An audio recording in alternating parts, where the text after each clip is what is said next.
What's good, YouTubers and YouTubettes? This is JB Sports back again with another one.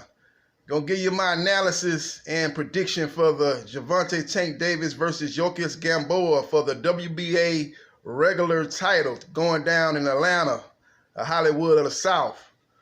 And Gervonte is looking to get another title in a different weight class as he's on that climb to become a pay-per-view star. Become the next pay-per-view star under the guidance of Floyd Mayweather Jr. and Leonard Ellerbe. Mayweather Promotion is putting on this card, man. It should be interesting to see how this fight plays out, man. Yorkis Gamboa, man, let's talk about him, man. He's been around the block for a while, man. He's been in this boxing game for a while. I think he came on the scene, on the public scene, probably around 2008, man. He was one of those guys that were on HBO that they were really pumping up, man. They was really featuring a lot of his fights, man. They thought he was going to be the next big thing for HBO. And he's been in there with a lot of people, man. The who's who of boxing. Orlando Salido. He's been in there with Terrence Crawford. Solis. He's been in there with Ponce de Leon. He's been in there with a lot of guys. And one thing about Yorkis Gamboa is that guy is reckless. Very reckless.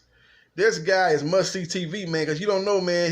He's subject to knock you out, but on the way to him knocking you out, he's subject to get dropped 2 or 3 times in the fight, man. That's the type of fighter he is, man. He's what you call a riverboat gambler. He takes chances. Once he got you hurt, man, he throws all caution to the wind, and he goes in for the kill, but he leaves himself exposed. And that's happening in a lot of his fights, man, when he went in for the kill, and he ended up getting dropped. He's gonna have to be a little bit more cautious. He's gonna have to fight a more disciplined fight if he's standing to have any chance to be a disciplined fighter in Gervonte Tank Davis, a guy that has a very high boxing IQ, a guy that has a beautiful uppercut, probably the best uppercut in boxing. Got a good straight left. He learned that from Floyd Mayweather Jr. You know, he got the best straight left probably since Floyd was boxing. He's a great body puncher, great combination puncher, a southpaw. He's got a good right jab. He shoots that jab out, and he comes over the top with the left hand. He shoots it straight, and he can go wide with the left hand and generate more power. The guy is a complete package. Really don't have no weakness that I can see. Now, a lot of people say his competition has been bad. You know, he really ain't fought nobody. But, you know, when you look at it, the people he fought, man, he fought Jose Pedraza. Stopped him in a devastating fashion. Pedraza's at that time was probably a top 5, top 10 fighter at that weight class that he fought Tank at. I think that fight was at lightweight. So he's probably top 10. He ended up fighting Lomachenko later on, Pedraza, and giving Lomachenko one of his toughest fight of his career. So that was a great win. Then he went to the UK and stopped Liam Walsh. Liam Walsh stopped him in devastating fashion. I think it was in round 2. I think he was able to get him up out of there as he put on a hell of a display in front of the UK boxing fans. Now, this fight with Yorkis Gamboa, it's going to be a firefight. However long it lasts, it's going to be a firefight. That's one thing you can say. It's not going to be a boring fight. It's going to be a lot of action-packed. Both guys are home run hitters. The difference is Tank Davis is more disciplined in his offensive weaponry. He throws his shots, but he doesn't leave himself wide open. And Gamboa throws his shots, and he does leave himself wide open. And I think that's going to be the tale of the tape of how this fight's going to play out, so to speak. You know, like I said, Gamboa, you know, his last fight, he fought on the undercard of Tank Davis and Nunez, and he put on a good fight, you know, knocked out Rocky Martinez. You know, I think Rocky Martinez probably was shot one. I think he's pretty much fading this part of his career, but nevertheless, Gamboa looked good in that fight, man. He probably looked better than he looked in the last 5 or 6 years as his career has been plagued by inactivity. Hadn't fought a lot of times and haven't put in a lot of fights in the last probably 4 to 5 years. Ever since there's a contract, you know, ever since HBO kind of went out of business, his career was hurt. Took the most blunt of HBO getting out of boxing because HBO did a good job promoting him, putting him on. He was very active early on in his career with HBO, but once HBO kind of went out of business, his career really got inactive as he struggled to find a home to fight on. You know, a TV network that was going to showcase his skills and get behind him like HBO did. But nevertheless, man, this fight is going to be very, very interesting. Like I said, I think the problem is when you watch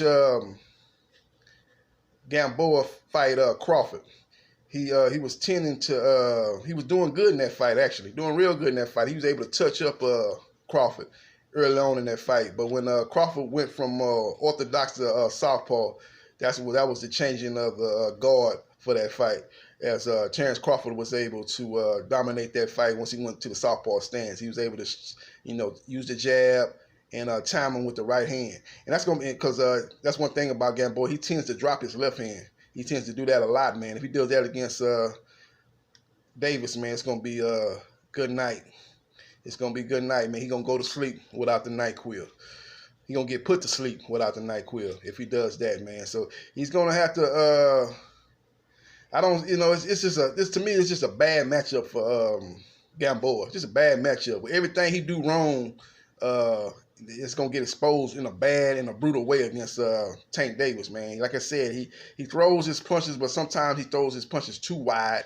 He tries to load up on his punches, and a lot of times he's able to make up with that, get away with that because he's got the speed, especially in his younger days. Now that he's a little bit older, throwing those wide punches, them punches he's not gonna be able to get away with them. With those punches, because those punches not gonna be coming as fast as they was when he was younger, and he was able to get away with those wide punches. Now, another thing Gamboa does is he headhunts too much. He headhunts. He's got to go to the body. That's the difference between him and Tank Davis. Tank Davis is a great body puncher, as well as a good headhunter. Gamboa is a good headhunter, but a horrible body puncher. And that's why he's been knocked down in multiple fights, because when he does have his opponent hurt, instead of going to the body to finish him off, he's still headhunting, and he ends up getting caught with a shot and end up getting dropped and stunting the momentum that he had in the fight. So he's going to have a hard time, man. He's going to have a hard time, man. His punches are wide. Tank Davis' punches are more straighter. Davis is a better body puncher. Davis got the better timing, and Davis is a smarter fighter. So I don't see this fight going past 3 rounds. I see Tank Davis knocking him out about round 3. I say the knockout happened. He knocks out Gamboa in round 3 with an uppercut. Either with an uppercut or a right hand. He knocks him out. Gamboa is one thing about him, he's got a lot of heart. He's going to try to get back up, man, but he's going to get knocked down again, and he's going to try to get back up again. But I think he's going to be on wobbly knees, wobbly legs, and I think the referee is going to stop this fight, man. I think his heart is going to be a downfall, because he's one of them guys. When you look at the Terrence Crawford fight, he got up multiple times in that fight, showed a lot of heart, man. But it was just a matter of time before Crawford was able to stop him, man, because he just don't have a greatest of a chins. And that's his problem. His problem is he don't have a great chin.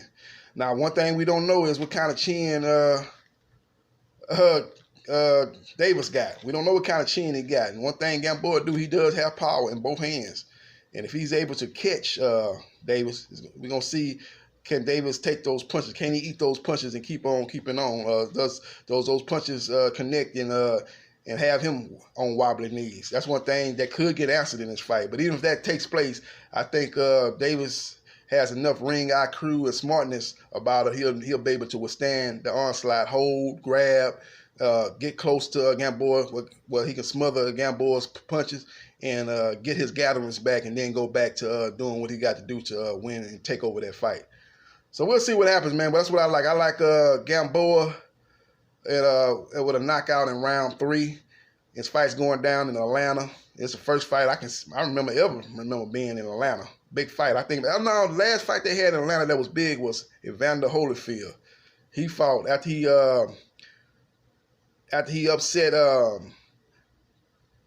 think it was he fought in Atlanta. Yeah, he fought in Atlanta. Yep, he fought in Atlanta. He fought, I can't remember the guy he fought, but they fought in the Georgia Dome. He fought the guy that fought Michael Moore in one of the greatest heavyweight fights of all times, man. That was a great fight as far as non-champions. What's that guy name, man? The guy was he fought like Joe Frazier, a little short, stocky guy, man. He fought Evander Holyfield. They fought in the Georgia Dome. He hurt Holyfield in that fight too, but Holyfield was able to knock him out and stop him, but that was a very entertaining fight. So that's probably the biggest fight they had since Evander Holyfield fought in the Georgia Dome. So hopefully this is one of many things to come for Atlanta. Hopefully they have a lot of good fights in Atlanta. Hopefully they have a good crowd down there and good reviews down there, and maybe they can put on more fights as boxing is continue to grow and to grow and grow and grow in Atlanta. Maybe Atlanta gets good in boxing and gets big in boxing like Texas is, as far as Houston and Dallas. As you know, they've had a lot of fights there over the years. Maybe they found a new boxing hotbed in Atlanta. We'll see what happens. We'll see what transpires. But that's my opinion, man. Gamboa gets knocked out.